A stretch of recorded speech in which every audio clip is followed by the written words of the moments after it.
Hey. Hey. We are back. It's two writers. Talking shit. We have some amazing guests today. One of our guests has just revealed that this is her first podcast appearance ever. I love it. We're here to make it as comfortable and enjoyable as possible for you. So far, so good. Please welcome our guests. They are from the elite management company, the Cartel. Nice. We have the aforementioned Audrey Knox, and we also have Trent Ackerman. Yes. They do happen to be my managers, which is how we've convinced them to come here today. Oh, they didn't just show up? No. Because of how popular our podcast is? Well, just wait. Okay. Just wait. Okay. Now, Corey, have you done a podcast before? I have not. This is also my first podcast. I'm very happy to be here. Wow. This is going to be a wonderful 40 minutes. You're gonna love every minute of this. Exclusive, never before heard interviews. Wow. Okay, well, so since you're meeting Saeed for the first time, Saeed is he is a writer on the rise. He is the mayor of Twitter. Some might say the president of Twitter. Wow. He recently signed a development deal at Sony. It's a small little shop in Culver City, which you may or may not have heard of. Couple independent movies. Yeah.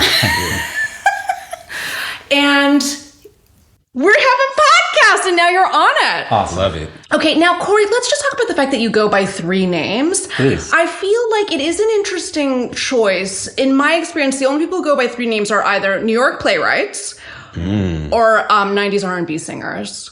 Yes. I am neither, so you should probably add a third category. I don't know what. And Corey. Yes, and me. I'm the third category. Was there already a Corey Ackerman, and so then you wanted to... There actually was a Corey Ackerman where I grew up.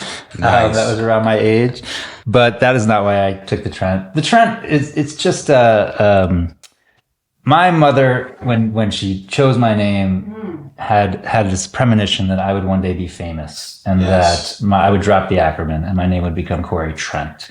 Oh. Love it. And because I ended up in the biz, just sort of as like an homage to that little anecdote, I thought I'd take the Trent back, but keep the Ackerman. And now I have three names. Now, Corey, you're the way that you're speaking about your mother naming you, it sort of suggests that perhaps at one point you were going to be in front of the camera. I was quite the actor as a child growing up. Oh my God, what were your favorite roles, Corey? Probably Paddington Bear in the third grade. Oh, Classic. my God. Yes. Classic. Also Bernardo in West Side Story. Fire. Was quite a calling card for me. I had a great time doing that one, for sure. So you also sing and dance, is what you're saying? I formerly, yes. Multi-hyphenate Corey Trent not Ackerman. professionally trained, but it took me through probably my high school years, and then I gave it up. Yeah. Now, so how did you pivot from saying it's me, Corey Trent, look at me, to it's not me, Corey Trent? Right. Okay, you know what? What I'm trying to say is, how did you pivot from being the one who's like on stage to sort of representing people who perhaps not right for the stage, but That's for the a screen? long story, Melanie. I know that you said that we only have 40 minutes, but Give us the condensed version. Yeah. The 1 Yeah. minute pitch. I think that I probably that interest is what got me into entertainment and the arts in general. Now tell us where you grew up. Well, I grew up in New York, Where in New York? What neighborhood? in a small town called Forest Hills, Queens. Nice. Okay. And so Queens get the I'm- money. I'm a Queens boy. Went to high school in Jamaica, Queens, Tight. and went up to I've been Syracuse. to Jamaica Have in the you? country. I have as well. I went to Hedonism 3. I don't want to talk about it. Go on. You did not actually go to Hedonism. I absolutely did. Because I one absolutely of my did. great memories of going to Jamaica was all of the people in the airport who were either going to or coming from hedonism, and how kind of scary that was for me. But She was scary there. so I went to Syracuse, the Newhouse School at Nice. Syracuse University. It was kind of a good program for media and stuff like that. Did you study journalism? Because our last guest was also got a into journalism student. That got her into screenwriting. Yeah. Yeah. Interesting. I did not. It was a TV, radio, and film program, which had very little to do with our business. It was totally like Right.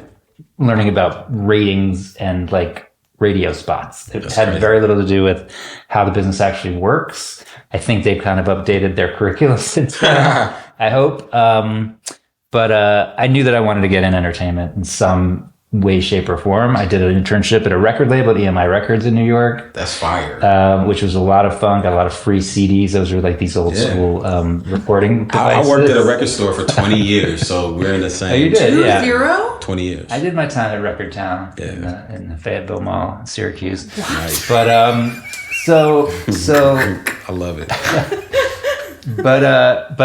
So then I ended up pivoting from music to film, but my internship like proved valuable because the guy that I worked for hooked me up with his brother in LA and they needed an assistant, and the rest is history. I mean, I did do like 10 years in development before I became a manager. Tight. Where were you doing development? So I had a couple of assistant jobs that led to me becoming an assistant at Paramount Pictures. I worked for Dee Dee Gardner, who's gone on to greatness in the film business. And she kicked my ass and was a great mentor. And then I got like exec jobs. I would work for Doug Wick and his wife Lucy Fisher at Red Wagon Productions, who had a deal at Sony Pictures. Yeah. Hey, that's where Saeed is. Yeah, that's where Saeed is. And then from there went to a company where I did a kind of a long run for this guy, Richard Barton Lewis, who was starting a company for Jeff Skoll. Before Jeff Skoll founded eBay. Yeah. He later founded Participant Pictures. Before Participant, we sort of convinced him to put some money into film and started a company called Ovation. It's tight. It's sort of like a Rain Man retelling. Yeah, we did a little movie called August Rush. Warner Brothers put out a family film, very earnest, well received by people who had been adopted in life. It was sweet, but that was like a long way of saying I did that for way too long. I just never quite found the right mentor. Working for other people with big egos. Yeah. Decided that I needed to work for myself. Nice. Yeah. And eventually ventured off as a manager where I would no longer have a boss, but my clients could be my boss and I could work. I love how you work. Kind of like beautiful. Kind of like doing the same kind of work, but from like a different angle where I could actually build a business and build careers and help people make their dreams come true. Love it. Wow. Now tell us this, Corey, because have you ever had any moments along this very long and detailed journey, of which it seems you've missed no moments in retelling to us? Do you have ever had any like just rock bottom moments in the business where you said, I can't go on. I'd rather do anything else? Because as creatives, we have so many of those rock bottom moments, but it is interesting to know as sort of like on the other side, do you have the same feelings? Never. Love it. No, the bottom line is like, we all do in our industry. Like there's those moments where you're like, why am I doing this? But you go, I am not prepared for anything else. Yeah, I can't do anything else. So there's just nothing else you can pivot to. Like people get their real estate license. I mean, all of that is not of interest to me. So I just dug down. I was like, I got to make this work. Found this new angle. Pretty quickly, the management thing just kind of started to work, took off, found great people. And here we are. How long have you been managing for? I've been managing almost 10 years. Wow. Yeah. And about five of those have been at the Cartel. Yeah. Which is a known company. Like as a upcoming writer, like, because there's most of the people that listen to this are like upcoming writers and they are hungry. Sure. And, there are probably like 5 management companies that people really get excited about. Y'all are one of them. So nice. I give y'all a salute for that. Yeah, when I started working at Cartel, I would tell people it was an up-and-coming, smaller to mid-sized management company. But now when I look at the landscape, we're a mid to large-sized, one of the biggest management companies for literary in the industry. So, and that's a result of a lot of expansion, but it's been really fun. Audrey. Hello. It is fair to say that you're a younger agent. Yes, a younger manager. A younger manager. They were. No. I need to be very clear about this. I've been struggling with words today, which is absolutely perfect considering what we're doing today. Our last guest, I couldn't even say the title of her most well-known work. I saved it though. You did. I mean, thank God. That's why there's 2 of us. You know what I mean? Always coming through. Michael Jordan and Scottie Pippen. That's right. So, no disrespect to Corey. Audrey is what we will call a younger manager. Okay. So I'm not going to say it, but yeah, go ahead. So, okay, Audrey, tell us about your journey. Like, how did you come to become a manager? What's wrong with me today? How did you become That's a fine a sentence. manager? Thank you, thank you. Saeed, Yes. Thank you. for that Thank question. Yes. Pretty much the opposite of Corey. I was born in the San Francisco Bay Area, He's from the Bay Area. East I Bay. love it. Where are you Keep from? going. I'm from Walnut Creek. I'm from Berkeley. So Oh, that's nice. it. Berkeley, Okay. Oakland. Yeah, yeah. Berkeley's cool. Yeah. Oh, now your time in a record store is so much more interesting. I was at Rasputin's. Okay. Yeah. Like the record store, The record not just store. a record store. I was in, okay. like, Audrey's familiar with it. yeah. No, she's from being from the Bay. We had a store in like Concord. Oh, It was a okay. big deal. Yeah. Okay. Yeah, I know. I can picture it. It was right across the street from my orthodontist. But Yep, it was. Beautiful teeth. 100%. thank Beautiful you. teeth. Thank you. I Never spent 10 terrible years there. Wow. But so I went to college at Chapman University where I studied screenwriting with the objective of writing movies. And when I was there, all of my screenwriting professors were super jaded about the entire process and industry and hammered into our heads. If you want to be a writer, you don't want to write movies. They'll just take your script and give it to someone else. It'll get rewritten 15 times and then they'll bastardize it. If you want to be a writer, write for TV because then you have the creative control. You can be the showrunner. You're the person who's in charge of the vision. So they basically convinced all of us to not make the same mistakes as they did and get into TV. So when I was in college, I took a bunch of internships. I was working at production companies doing coverage. I had an internship on CSI, so I was in the writer's room there. Oh my God. So Classic. It was really fun. All of the writers were fantastic. I really enjoyed working there, but it was on season 12, so I didn't find it to be that creatively interesting to be around like set and the story designing process and all of that. So off of that semester, I ended up getting an internship on season 7 of The Millionaire Matchmaker. Oh my God. Oh my God. That show hits. I pivoted so season hard 7. out of writing. Wait, you know what? Season 3. by I wonder far. if my friend was producing on season 7 of Millionaire Matchmaker. I feel like Who was he it? was Michael Hireman. Oh, I don't remember that name. It's possible he was, but I don't think so. Yes, Patty was actually just at my best friend's wedding that I officiated. I miss her. Yeah. Well, you know, you may have noticed that she found love. She posted on Instagram. Oh, I don't think I'm following her on Instagram. I need to you fix need to that. Fix that You immediately. officiated a wedding? You didn't know that? But what, officiated? Yeah. Okay. Yeah, no. Okay. Yeah, What, amazing. I mean, what do you think? What did you think it was? I didn't know. If not an officiation. I didn't know weddings get officiated. Who do you I'm out think the does loop. the thing? I'm out the Speak loop. now and forever hold Obviously, your... I'm not married, so I'm out the loop. But You've seen a wedding. You've seen movies. Yeah, I've seen movies.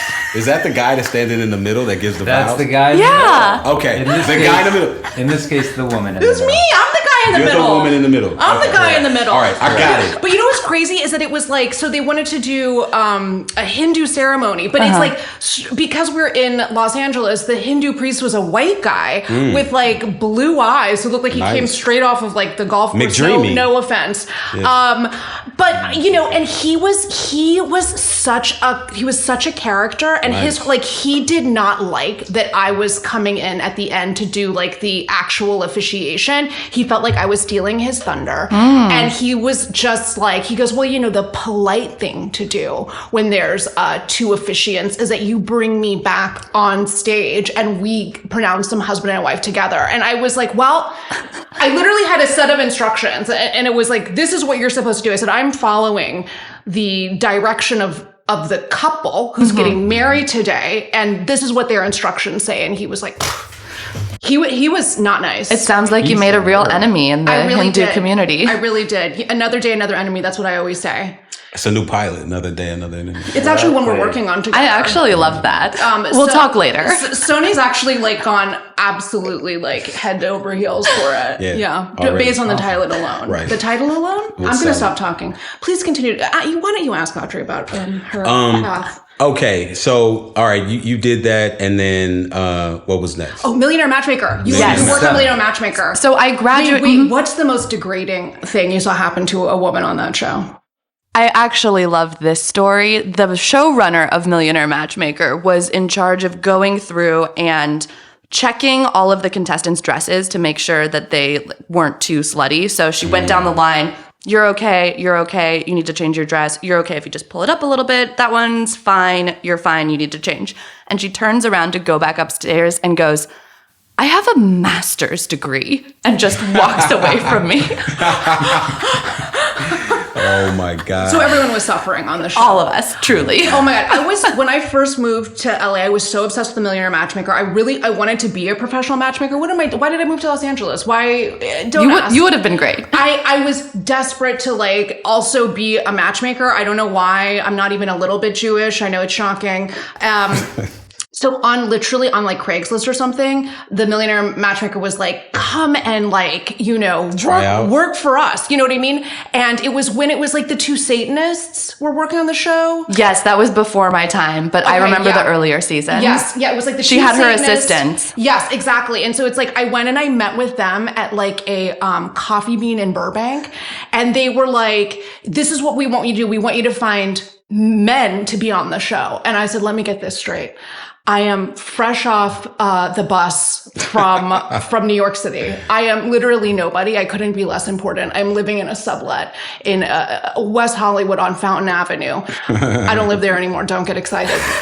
They're all going to go there, wait for you. Yeah, you want me to find the millionaires for the Millionaire Matchmaker. They were like, yes, you could do it. And I think you could have. I took the job so seriously. It wasn't a real job, by the way. I got paid $0. I took it so seriously. I would be like with like my notepad. I'd go to like Boa Steakhouse and like I'd go up to guys and I'd be like, excuse me, sir, are you single? And he'd be like, yeah, I am. And I was like, wonderful. Have you heard of a show called The Millionaire Matchmaker? And he'd be like, casting already reached out to me. Every single one. I would go to a yoga class at Equinox. Like afterwards, I would like go up to some, a gentleman, if you will. And I'd say, hi, how do you do? Are you single? And the guy'd be like, yeah, And then again, it would be like, casting's already reached out to me. Like I'm actually already on their list. Like, it's hard. They exhausted their list. That's why they pulled you in the ringer. Yeah. And yeah. I guess from Craigslist. Anyways, you I'm know so their sorry. desperate win. Still close to glory. Yeah. Okay, go on, Audrey.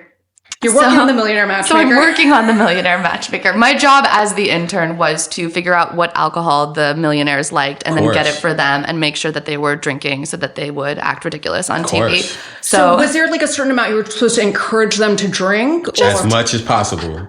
Until one of the producers said stop.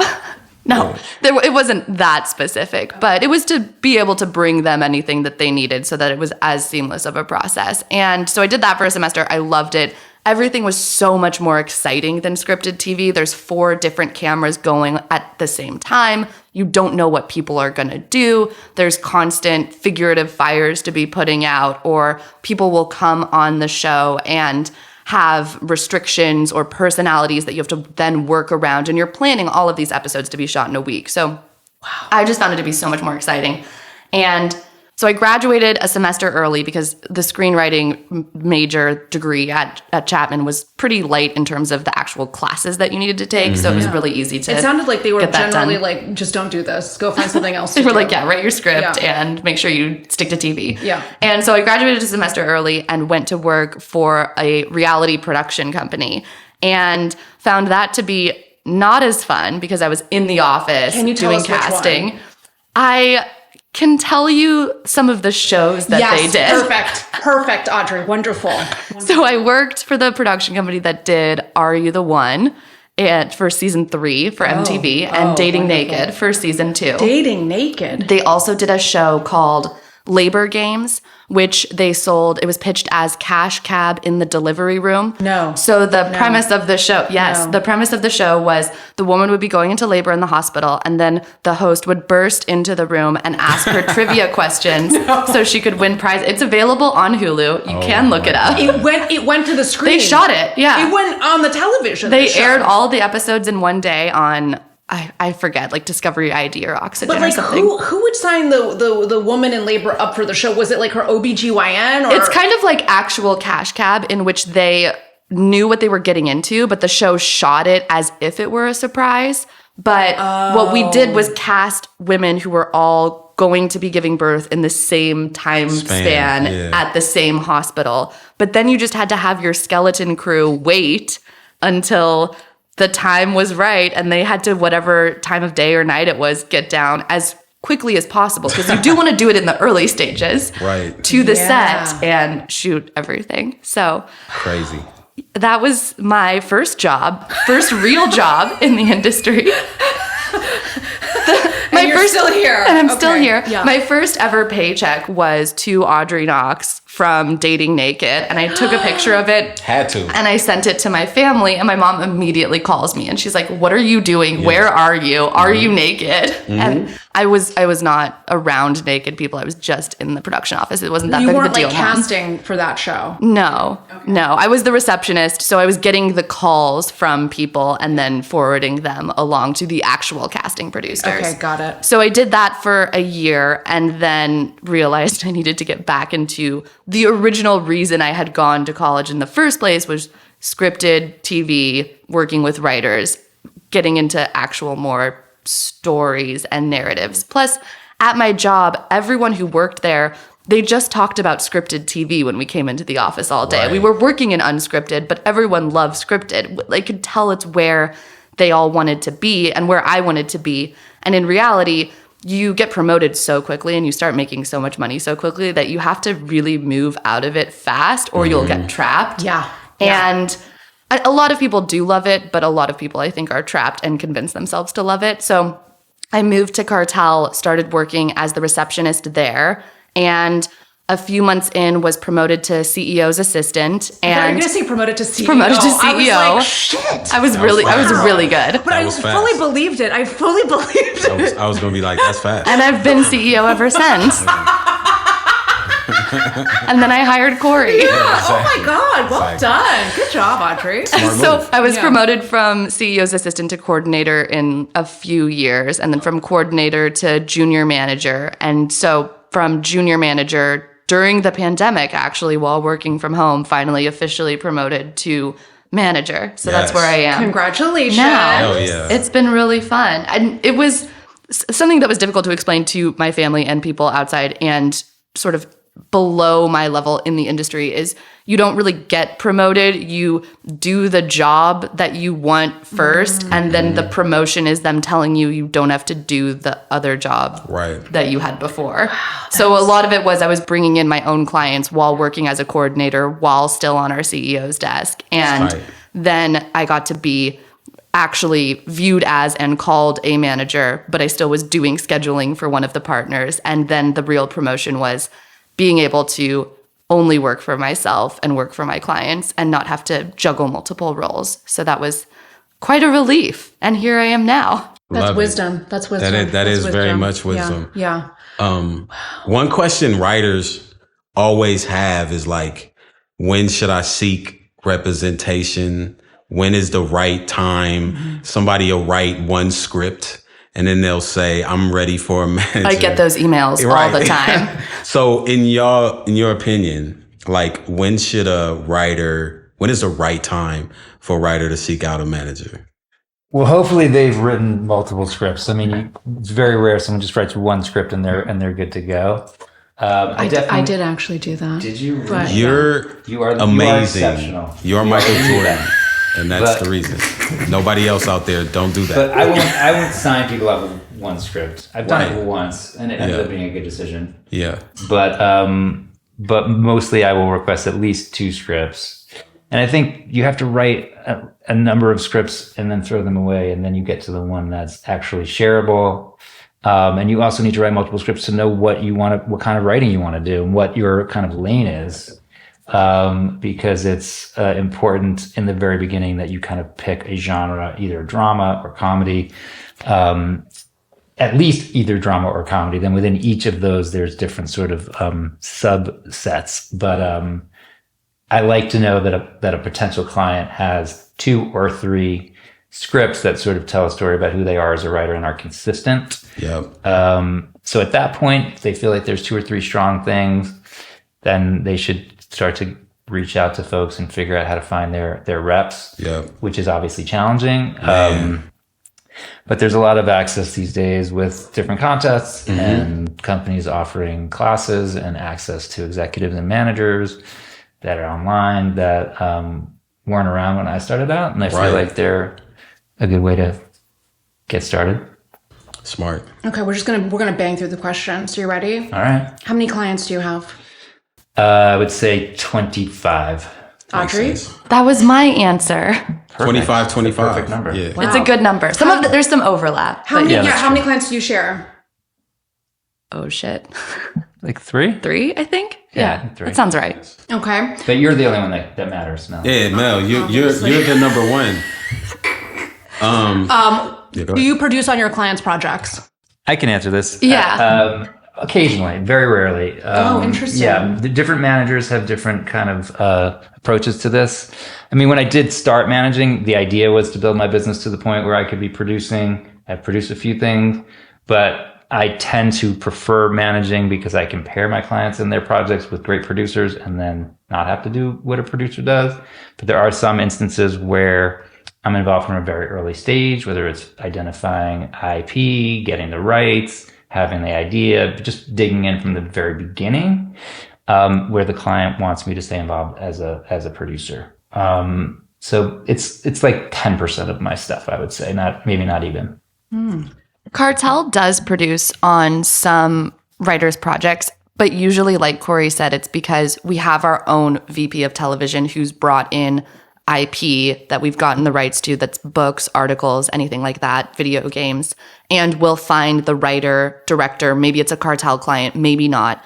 Maybe they'll put development financing in, maybe they'll spend money on putting together a treatment. So there's actual producing work done underneath the company banner and that side of things. And so that's when we are a producer. We're not like certain unnamed management companies that are producers on everything their clients do. Everything. I personally don't like that. I do a lot of work that could be viewed as producer work, taking scripts out, like Corey said, finding production companies, finding showrunners or directors. But I just view myself as doing my job as a manager and trying to get the project going so that I can get 10% of it when it sells. Yeah.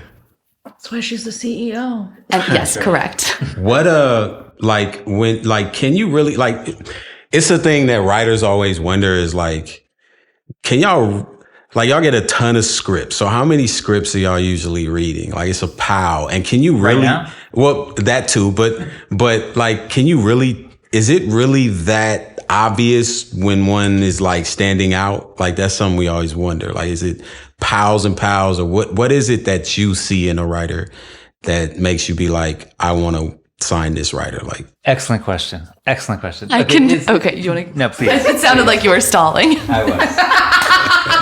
you want to tell us the number of the pile? No.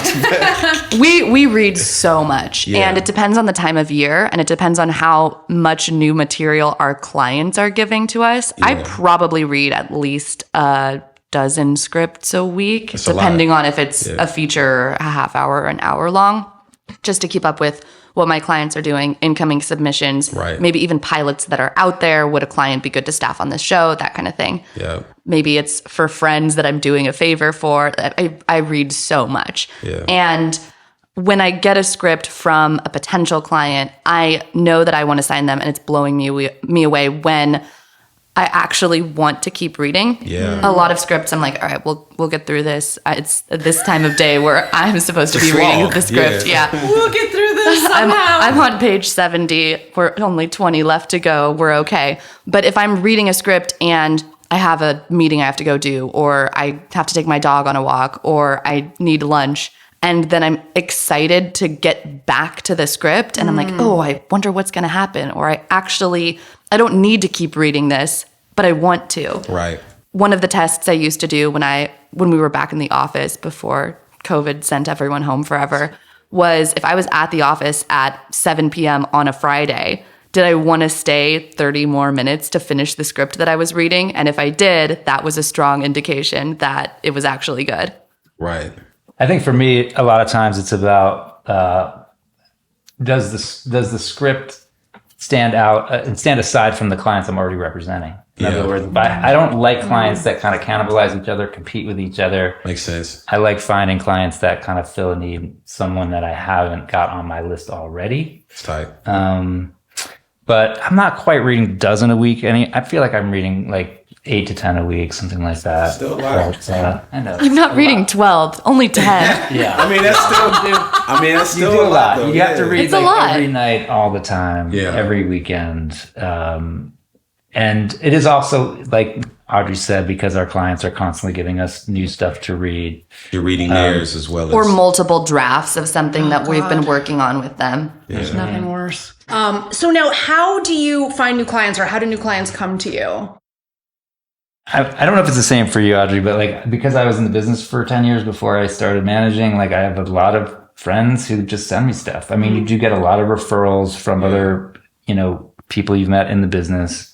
And I think honestly, that can also be a big indicator of how seriously you're taking that script. So for like the people just starting out or trying to like find a manager, sometimes it's better to like find a producer who, will make those calls for you into those managers, because they're going to just treat it a little bit differently than something they got from like the person at Coverfly or whatever.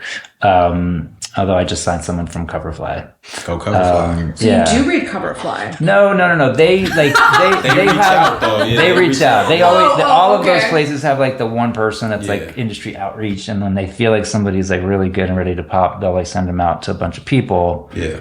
And one of those people I liked. Nice. So Yeah, I'm never on any of the sites that list writers and projects. I never actively go out looking for potential clients. Like Corey said, I have so many people either referring writers to me, or writers jumping into my inbox with queries, or clients maybe at a higher level who are referring people that they've been mentoring. That's the best way to get to the top of my pile. To get a lot of clients referring other clients. vouch. And then, I think in the beginning I sort of built my list that way and signed like 4 or 5 people out of like the USC writing program that all went to school The together. fellowships are great. Yeah. And as time has gone on, I've realized that when clients send you potential clients, they don't always actually want you to sign their friends.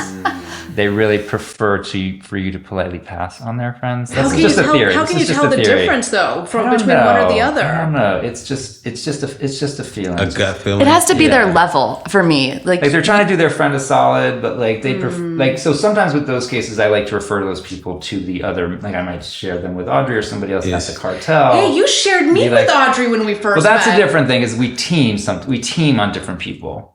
And I think because Audrey does more comedy, I was like, she should be in your life.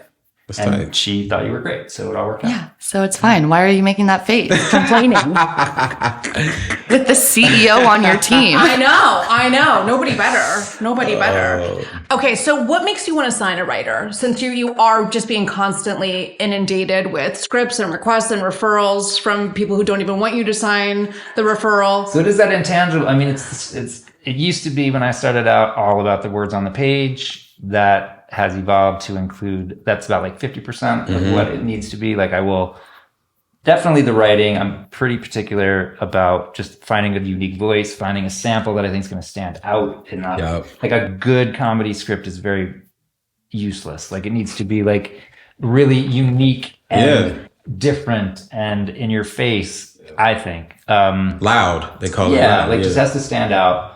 But once you've read the script, then it's about the personality. Yeah. And the things I always look for are we a great personality fit? I mean, it's definitely a little bit like dating in that sense where you're just like, do we work well together? Do we have a personality fit? At the same time, it's do I think this person is going to impress the people that we send them out to go and meet? Yep. And so are they like a closer? Like can they are they good in general and sort of like the life skills that would make you good in any business? Yeah. Because a lot of people go and do like 100 general meetings and then just nothing comes out of it. And then there are those, it's a team effort for that client or for us to do the follow-ups and to kind of make those introductions into actual business opportunities. But there are some clients who are actually good at then staying in touch with that executive, opening that door, creating opportunities, just because you've made the introduction. You can't really predict in that first couple of meetings if the person's going to be good at it, but you just kind of have an instinct. I do think that's important to emphasize because I did have a client who I sent out on general meetings for a couple years before he was like, you have to follow up and stay friends with the executives you meet. And I was like, yes, were you not doing that? So if you're going on general meetings, the goal is to be transitioning that one meeting into a relationship where you're at least touching base with them about substantial things you talked about, things that made you think of them, potential projects that you'd be good for, updates that you have.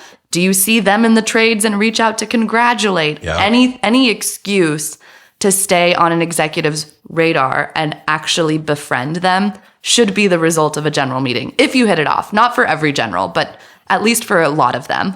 Yeah, 100%. I mean, the whole reason I got a overall deal was because I met an exec 2 years ago, had a general meeting, and just kept in contact over the last 2 years. Like, not bugging, but just being like, hey, I got staffed here. Hey, congrats on this. Hey, Merry Christmas. And then bye. And the next year, and then at some point, they'll just be like, hey, I just thought about you. It's like top of mind. So Yeah, because you've been reaching out. Yeah, I do think like writers sometimes don't understand that, yes, you do have to write a script, but you do have to show up in the rooms and you do have to like keep networking with these people, because as a manager, you can set it up, but it's like they need to build that relationship with them themselves. You know what I'm saying? And yeah, that's big game. So he's the king of networking. I am a king of networking. Yeah. I'm a king of networking. I'm trying to learn by his example. Well, I feel like when we met, you put me through my paces. Like, I feel like we had a long courtship. I feel like it was at least 3 months from when you first received one of my scripts to you saying, you know what, Melanie? The CEO of the Cartel and I would like to sign you. Now, was it really 3 months? I don't think it really was. That's actually pretty normal. From when she had sinned? No, it really was like 3 months. And it wasn't just like, oh, it's 3 months has passed. It was like 3 months where it's like, they're like, well, do you have something else we could read? Well, why don't you send us another script? We were very on the fence about you. That's the whole thing. We really weren't sure. This was the first time I had an experience. From day one. Really? Well, because not to sound like a total slut, but I have had a few other sets of reps. And I mean, did all of those relationships end in flames? Absolutely. But I feel really good about this. Yeah. This is the one. This is Michael Jordan with the Bulls. Not with the Wizards. No, but it was like the first time it was like, I had written one script ever in my life. It was a play. And these managers were like, of course we want to sign you. Go to Fox today. And I was like, wait, what? I don't know how to drive. And then it was like the second time I got a manager, I know she had never read any of my scripts. Excellent. I'm also convinced that a lot of literary reps don't read scripts. My last reps, that was a whole other story. One of them I know had never read one of my scripts. The other one did. But you know what I mean? It was just, there was never any sort of like vetting process. I'm not saying that was good. Those are bad reps. Those were There's a lot of reps out there with different management styles, and they're not all good. Right. You do want the process to feel mutual when you're meeting potential agents or managers. They are vetting you, but you should also be vetting them. And you don't like dating. You don't want to just jump into a relationship with the first person who expresses interest. And I did that like 3 times. That's why it wasn't right. Okay. But now you know. And for us, we also want to make sure that when we sign someone, it's with a long-term intention, and we're working with these writers in the hopes of them one day becoming a showrunner and selling multiple shows and having an overall deal. So we want to be very careful about who we bring on, because we don't want it to just be an easy signing relationship that then falls by the wayside in a couple of years because we lost interest. We are really intentional about the people we bring in. So why did you want to sign me? I was going to say, I want to dissect the 3 months of it all. Break it down. I think it speaks to what I said about one script versus multiple scripts, right? Yeah. So I think that the first script was the first submission I got from our mutual friend was one script, right? So that was like, okay, I'll meet this person, but I can't sign them off of one script. I have to read more things. So the first thing was send more things. Then it was, this would be great to have a partner who at the Cartel is the right person, personality fit, as well as kind of genre.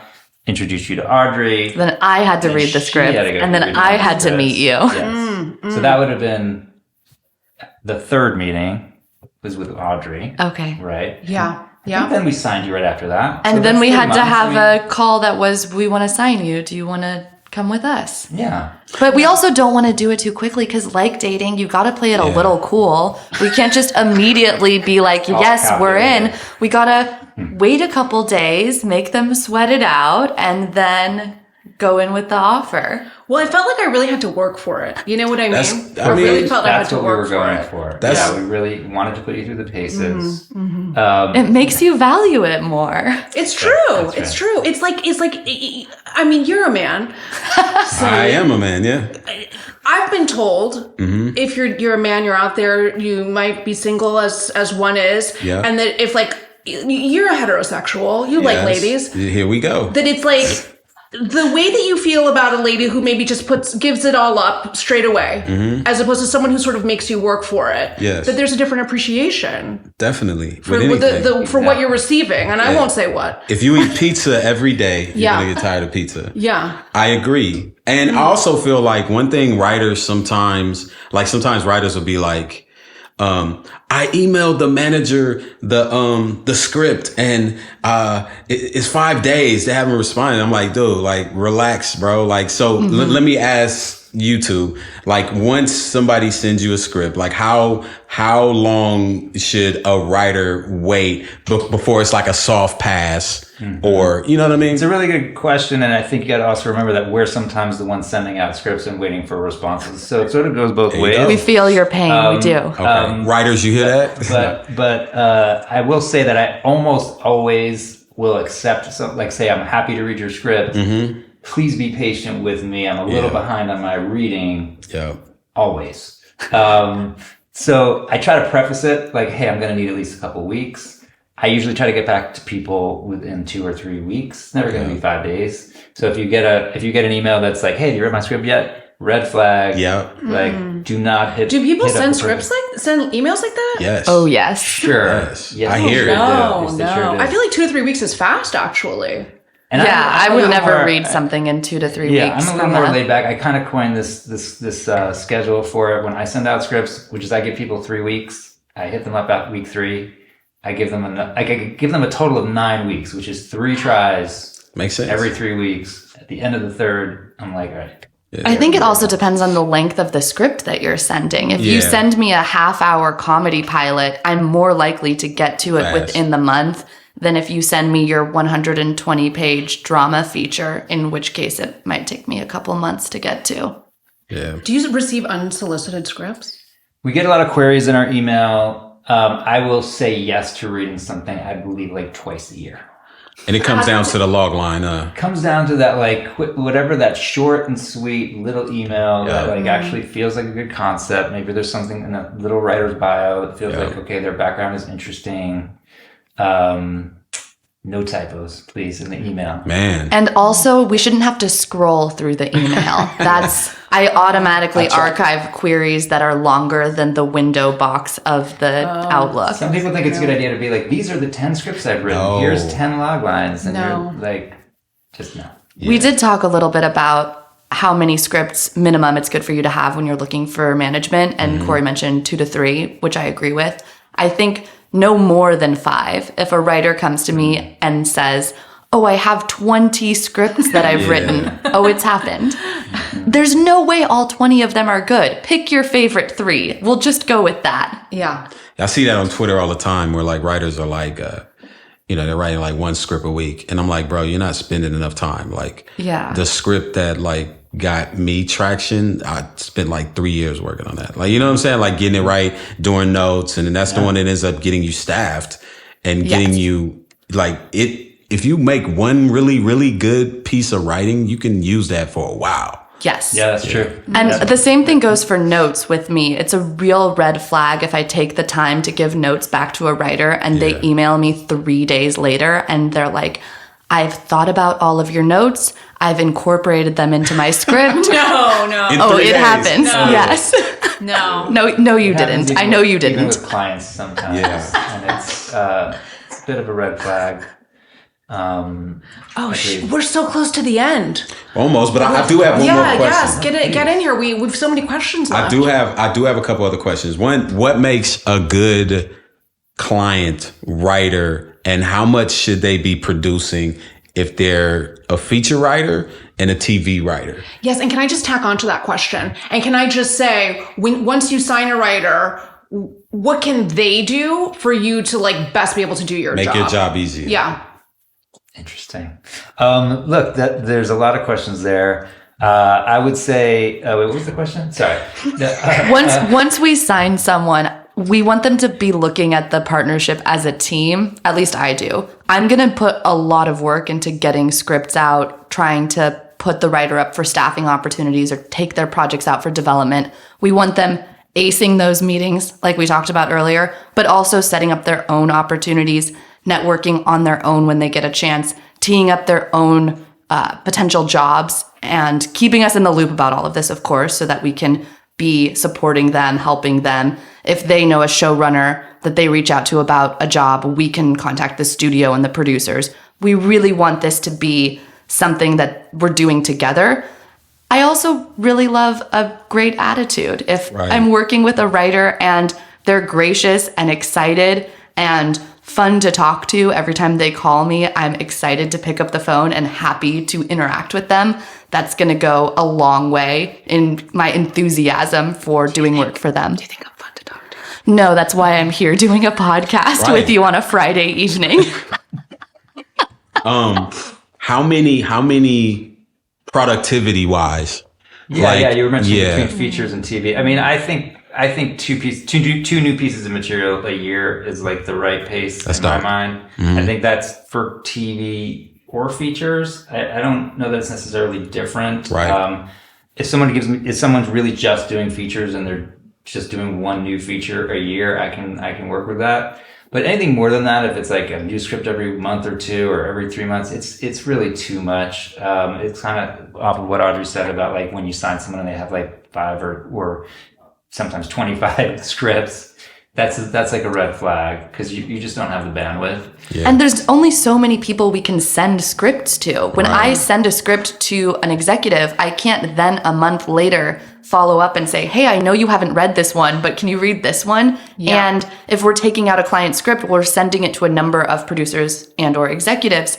And sure, they can write a different script that maybe targets a different type of producer or executive. We can only do that so many times before we have officially papered the town, so to speak, and we've run out of options and need to wait until they're freed up again. And a couple of thoughts on what the clients can be doing. I mean, I do think for me, it's more of a consistency in the material. Like I think if the client has a comedy feature and a horror 1 hour and a half hour drama, whatever, it can't be too spread thin all over the place in the beginning. You want to really break in one specialty, one kind of area. I think as you become established and you get work under your belt, you can branch out and do different kinds of genres. And then the other thought I just had with respect to the meetings that you're going on, like I think it is about that networking that we talked about, but like clients that keep an actual record of like every meeting, Google Doc, what they talked about in that room, the couple of titles that exec mentioned. Do they have a daughter, a son? That's great. Are they playing That's something? actually really helpful. That's something I should do after my meetings too. I love a client that comes back with what the company's mandate is after they met with them so that I can then have helpful information for the future. Yeah. And clients that work in the industry is also obviously really helpful. So if someone's like, hey, I'm really brand new, but I'm willing to be like an assistant to a executive producer or whatever, and get in on those kind of support jobs, that's a really helpful thing in sort of launching people from the ground up. Love it. I'm going to ask 2 really quick questions, and then you can go on with your evening, Audrey. Thank you. Have you ever dropped a client?